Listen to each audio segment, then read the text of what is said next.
لبيك اللهم لبيك لبيك لا شريك لك لبيك إن الحمد والنعمة لك والملك لا شريك لك.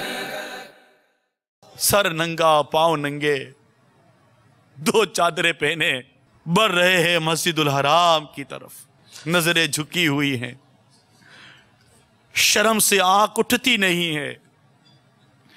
ایک طرف اپنے وجود کو اور اس پر لدے ہوئے گناہوں کا بوجھ دیکھتے ہیں, روئے روئے میں ڈوبے ہوئے بال کو دیکھتے ہیں, تو ایک طرف اس عظمت والی بارگاہ کو دیکھتے ہیں, مسجد الحرام کی عظمتوں کو دیکھتے ہیں, کعبہ مشرفہ کی عظمتوں کو دیکھتے ہیں. رک جاتے ہیں, نہ جانے کیا میرے ساتھ معاملہ ہوگا. لبیک اللہم لبیک لبیک لا شریک لک لبیک ان الحمد والنعمت لک والملک لا شریک لک. لبیک کی صدائیں تو بلند ہو رہی ہیں, لبیک اللہم لبیک لبیک لا شریک لک لبیک ان الحمد والنعمت لک والملک لا شریک لک. ہر طرف سے لبیک کی صدائیں, ہر طرف سے لبیک کی صدائیں.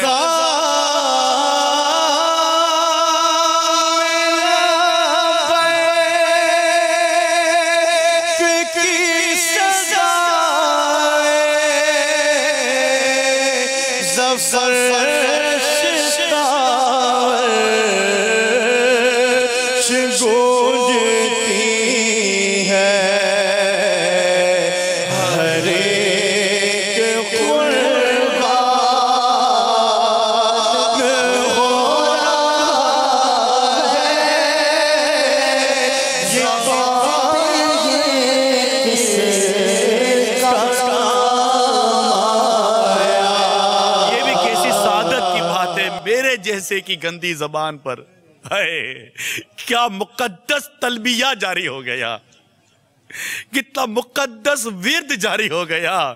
وہ لبیک کی صدائیں کہاں لے رہا ہے؟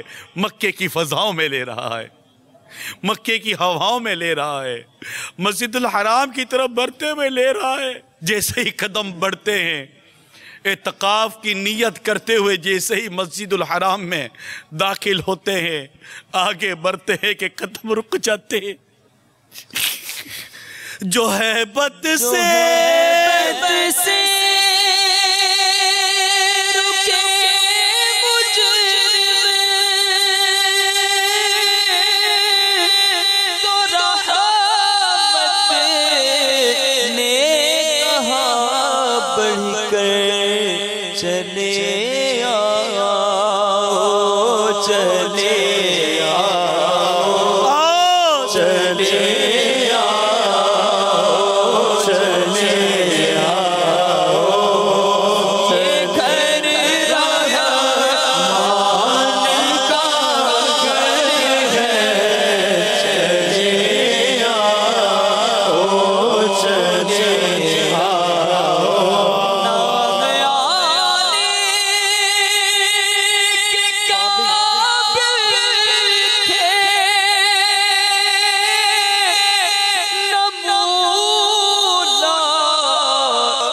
دکھانے کے مگر ان کا کرم بندہ نوا بندہ پرور ہے بری سرکار میں پہنچے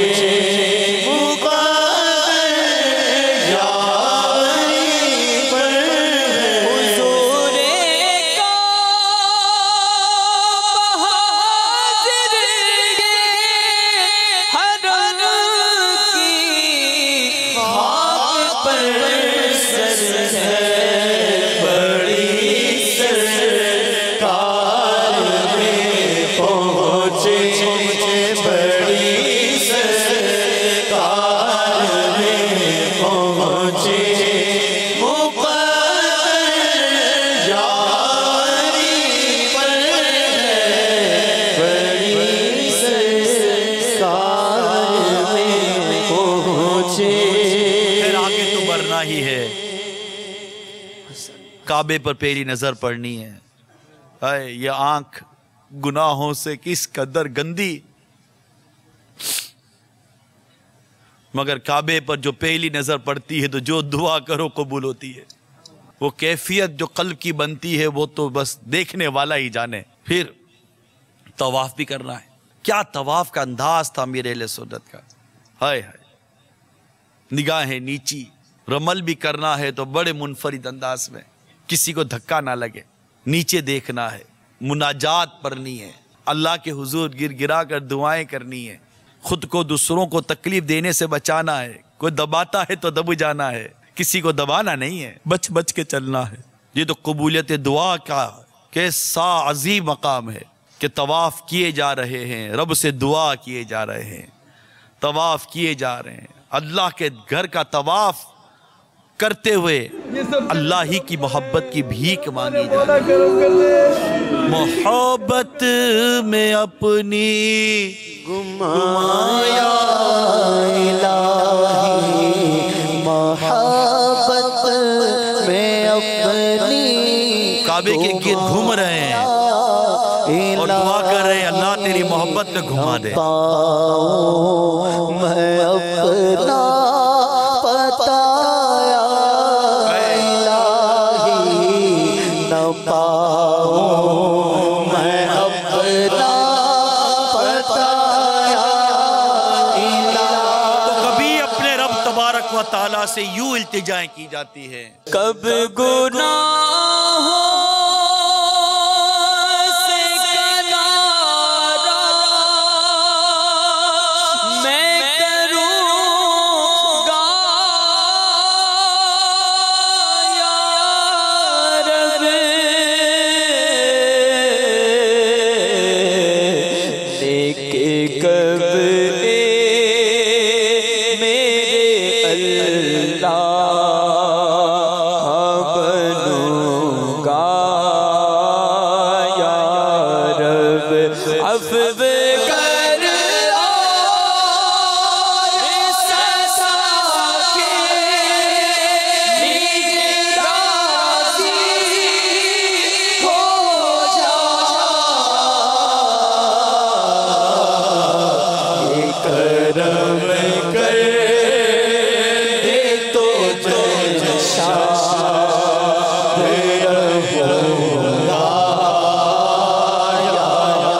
تصور کیجئے اس طرح مناجات و دعائیں، تو کبھی محبت الہی مانگ رہے ہیں، کبھی عشق رسول مانگ رہے ہیں، گناہوں کی مغفرت کی بھیک مانگ رہے ہیں، ایمان کی سلامتی کی بھیک مانگ رہے ہیں، جہنم سے آزادی کی بھیک مانگ رہے ہیں، اور اس طرح کی دعائیں کیے جا رہے ہیں، طواف کیے جا رہے ہیں، دعائیں کیے جا رہے ہیں، طواف کیے جا رہے ہیں، عشق رسول میں ڈوبا ہوا طواف۔ کیا کمال ہے، کیا لطف ہے، کیا سرور ہے، کون ادھر کون ادھر، کس کو پتا کہ کون کہاں کہاں طواف کر رہا ہے۔ میں جانوں میرا طواف ہے، بالکل طواف میں کھو جائے بندہ، اپنے پھیرے پورے کرے، شرعی احکام کے ساتھ، فقہی احکام کے ساتھ اپنے اس تمام کاموں کو بجا لائے، اور پھر کعبے کو پیٹھ نہ ہو اس انداز سے پھر بقیہ مناسک پورے کرے، بقیہ کام پورے کرے۔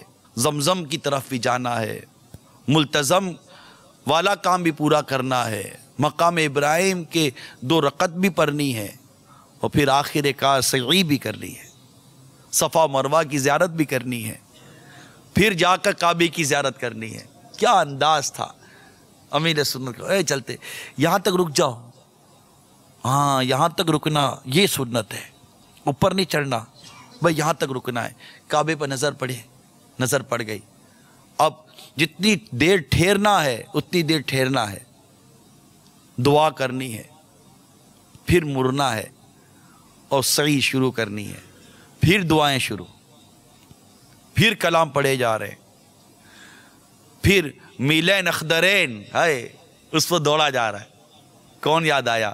بی بی ہاجرہ رضی اللہ تعالی عنہ، ننھے حضرت اسماعیل علیہ السلام کی پیاس کی وجہ سے کہ پانی تلاش کرنا تھا، وہ سنگ لاخ پہاڑیاں، آ تو ماربل کے فرش، وہ کڑی دھوپ، آ تو اے سی لگے ہوئے، لیکن یاد باقی ہے، یاد باقی ہے، ان یادوں میں گھوم رہے، اللہ سے اپنے نیک بندوں کا واسطہ لے، یہاں وہاں مت دیکھو، نیچے دیکھو، نگاہ نیچی رکھنے کی عادت ابھی سے بنا لیجئے، انشاءاللہ سفر مدینہ مدینہ ہوگا۔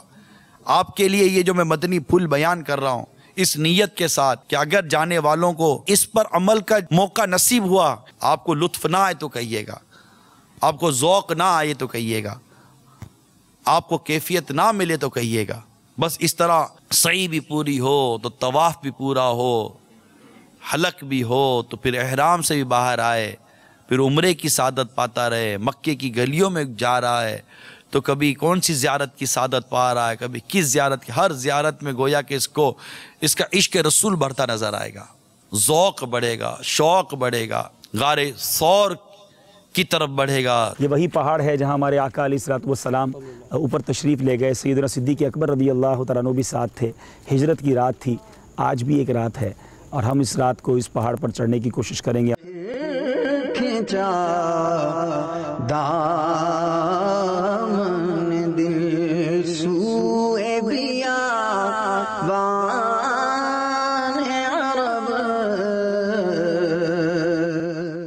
محترم اسلامی بھائیوں، ہم تقریباً 7 بجے ہم نے سفر شروع کیا ہے، اب 2:05 ہوئے ہیں، یعنی گویا ہمیں 50 منٹ ہو چکے ہیں، اور بتایا جاتا ہے کہ یہ ایک آدھا سفر جب ہوتا ہے تو ایک پڑاؤ آتا ہے، یہاں یہ سمجھ لیں چھپڑا وغیرہ بھی لگا ہوا ہے اور ہم یہاں تک پہنچے ہیں۔ پھر اٹھا والے یاد مغیلان عرب۔ یہ وہی غار ثور ہے جہاں میرے آقا علیہ الصلوۃ والسلام ہجرت کی رات سیدنا ابو بکر صدیق رضی اللہ تعالیٰ عنہ کے ساتھ تشریف لائے۔ یقیناً مطلب میں یہ بیان نہیں کر سکتا کہ اس وقت دل کی کیفیت کیا ہے کہ اپنا گندہ وجود لے کر عین اس جگہ آ گئے ہیں کہ جہاں یہیں کہیں میرے آقا علیہ الصلوۃ والسلام تشریف فرما ہوئے ہوں گے۔ غار ہرا کی طرف بڑھے گا۔ پیارے اسلامی بھائیوں، جبل نور کے دامن میں کھڑے ہیں۔ باغ فردوس کو جاتے ہیں ہزاران عرب، ہائے صحرائے عرب، ہائے بیابان عرب۔ سل گلاک نہ ہو وصل کی، رکھ آس ہزار، پھولتے پھلتے ہیں بے فصل گلستان عرب۔ رات کے اس پہر بڑی ٹھنڈی ٹھنڈی ماہ کی ہوائیں ہمارے گرد ہیں، دل کی کیفیت بدلی ہوئی ہے، اور اس کی بڑی وجہ یہ ہے کہ عین اس جگہ موجود ہیں جہاں میرے آقا مدینے والے مصطفیٰ صلی اللہ تعالیٰ علیہ وسلم کے مبارک قدم لگے۔ میرے آقا ایک بار نہیں بلکہ کئی بار اس مبارک مقام پر آئے ہیں۔ مسجد الحرام کے منارے دیکھ دیکھ کر اس کی آنکھوں کو ٹھنڈک ملتی رہے گی، سرکار کی ولادت کی طرف آئے ہے جب اس کی نظر اٹھے گی، اس کو اپنی قسمت کا رشک آ رہا ہوگا کہ میں کس جگہ کی زیارت کر رہا ہوں۔ اسی طرح اس کے ایام گزریں گے، پتہ چلے گا کہ 7 ذوالحجہ کی تاریخ آ رہی ہے، مغرب کے بعد لاکھوں لوگ اس مینا کی طرف چلیں گے جہاں انہوں نے 5 نمازیں پڑھنی ہیں، اس مقدس وادی میں جائے گا احرام کی چادر پہنے، پھر اس میدان کی طرف بڑھے گا جہاں کے لیے وعدہ ہے کہ 9 ذوالحجہ کو احرام کی نیت کے ساتھ حج کے ارادے سے جو آیا ہے، عرفات کے میدان میں اگر اس نے وقوف کر لیا، ایسا ہو جائے گا جیسے آج ہی اپنی ماں کے پیٹ سے پیدا ہوا ہے۔ اور کہا گیا ہے کہ یقین کر کہ تیرے گناہ بخش دیے گئے، یقین کر لے بخش دیے گئے۔ کیسا نصیب والا ہوتا ہے یہ حاجی۔ اور باپا کے عرفات کی طرف جانے کا تو معاملہ ہی کچھ اور ہے۔ آپ سوچئے کیا کیفیت ہوتی ہوگی ایک عاشق کی، جو وہ پیدل چل رہا ہے مینا سے عرفات کی طرف، آنکھیں جھکی ہوئی، ندامت سے آنکھیں جھکی ہوئی، کلام پڑھے جا رہے، روئے چلے جا رہے، روئے چلے جا رہے۔ یہ وہ میدان ہے جہاں لازمی طور پر اللہ کے دو نبی تشریف فرمائے، حضرت الیاس علیہ السلام اور حضرت خضر علیہ السلام۔ اس مقام کی عظمتوں کا کیا کہنا، اور پھر دعا کرنی ہے۔ یہاں کا عظیم کام فرائض و واجبات وغیرہ کے ساتھ ساتھ دعا کرنا ہے، اور اس امید کے ساتھ دعا کرنا ہے یہاں نہیں ملے گا تو کہاں ملے گا۔ اور غروب آفتاب ہوتے ہی پھر اس نے سفر اختیار کرنا ہے مزدلفہ کی طرف۔